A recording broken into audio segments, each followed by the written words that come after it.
Your reaction, and obviously the officers move quickly and they move toward danger, but what can you do if there's a person with a gun? Well, it's difficult. You know, in Boston we've been fortunate over the years. I think, well, you know, I've worked at least 12 of these celebrations, you know, with the Celtics and how well the Bruins and everyone's done. And, you know, to put on these parades and these after celebrations, you know, was always something I dreaded, because when you bring that many people together, you never know.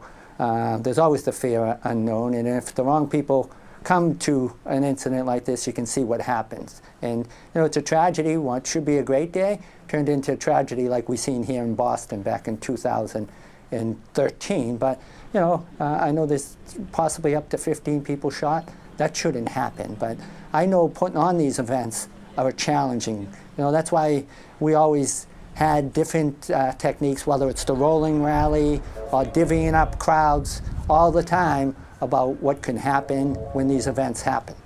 Commissioner, you spent your life in law enforcement, and so I want to ask you about something. I know you got a phone call coming in. I want to ask you about something the mayor of Kansas City just said.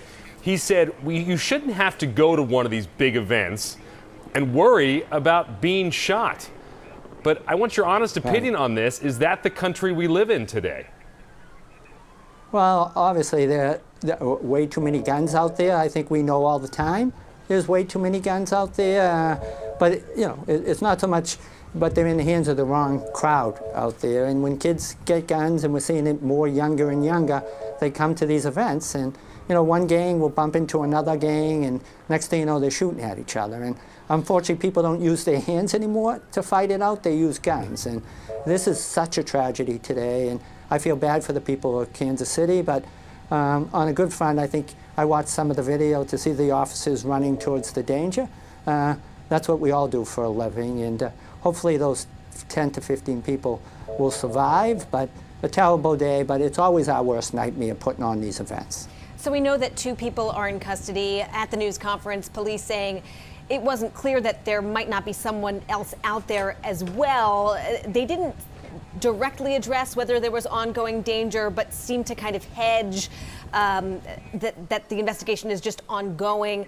So with all the information coming in such a quick amount of time, you know, different hospitals, different agencies, people disperse in different ways, how do you try to gather the best information so you can release it to the public so people can have some sense of ease? Well, I think, you know, obviously the police got to go to work interviewing people to see, you know, was there one shooter, was there 2 shooters, was there 2 individuals shooting at each other, which might be my guess. In the crowd, they might have bumped into each other and had this feud. And you know, they need to look at the witnesses. They need to pull video. Hopefully they have video. I think that's one thing we learned after hosting the marathon. You know, have video along the route. Hopefully they can get a good snapshot of what happened, because you know, anytime you bring over 1 million people, and a lot of them have probably been out all day drinking, celebrating, 60-degree perfect day, you always worry about these events going bad, and unfortunately it went bad today. That was always my worst worry, handling 12 of these. You know, it's great when their home team wins, but to get every officer you have possible working these events so it goes safely is another whole challenge. And it got to the point, you know, as the police commissioner, I dreaded the night they won, as well as putting on this parade, because it's just a logistical nightmare putting these on. And between the drinking, the crowds, it can be a challenge, and I feel bad for the people of Kansas City.